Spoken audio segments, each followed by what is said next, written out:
इस वक्त polling station Khairabad, जहाँ पे मशहूर सियासी समाजी शख्सियत सैयद ज़फ़र अली शाह साहब मौजूद हैं। शाह साहब, इस वक्त क्या सूरत हाल है? और ये भी हमने सुना है कि यहाँ झगड़ा लड़ाई फसाद हुआ, काफ़ी आदमी ज़ख्मी हैं। तो अभी जो मौजूदा सिक्योरिटी सिस्टम है, क्या वो इस काबिल है कि वो किसी भी आगामी सूरत हाल से निपट सके? जी, अस्सलाम वालेकुम, बहुत मेहरबानी जी।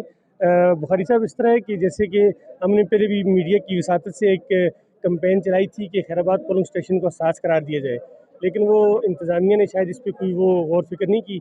इसी वजह से आज सिक्योरिटी की वो सूरत हाल न होने की वजह से एक तसादम हुआ जिसमें लोग कुछ ज़ख्मी हुए, और अभी वो ज़ख्मी कुछ इधर उधर हैं, आगे पीछे हैं। तो ये सिक्योरिटी की सूरत हाल बेहतर न होने की वजह से हुआ है। तो हम इंतज़ामिया से उम्मीद करते हैं कि आइंदा के लिए, या आज भी मतलब अगर इंतज़ामिया हमारी इस बात को सुन रही है, तो कोशिश करेंगे कि वो अपनी यहाँ पे सिक्योरिटी को मज़ीद बेहतर करेंगे, ताकि लोग अपनी बड़े पुरसकून तरीके से, इस वक्त पोलिंग बहरहाल बहुत अच्छी तरीके से हो रही है। तो खतरा है कि किसी वक्त भी कोई हंगामी सूरत हाल हो। यही तकरीबन सूरत हाल सामने आ रही है कि खैराबाद पोलिंग स्टेशन, जहाँ तकरीबन 1200 के लगभग वोट पोल होने का अमकान है, लेकिन यहाँ सिक्योरिटी का कोई माकूल इंतज़ाम न होने की वजह से वोटर परेशान हैं।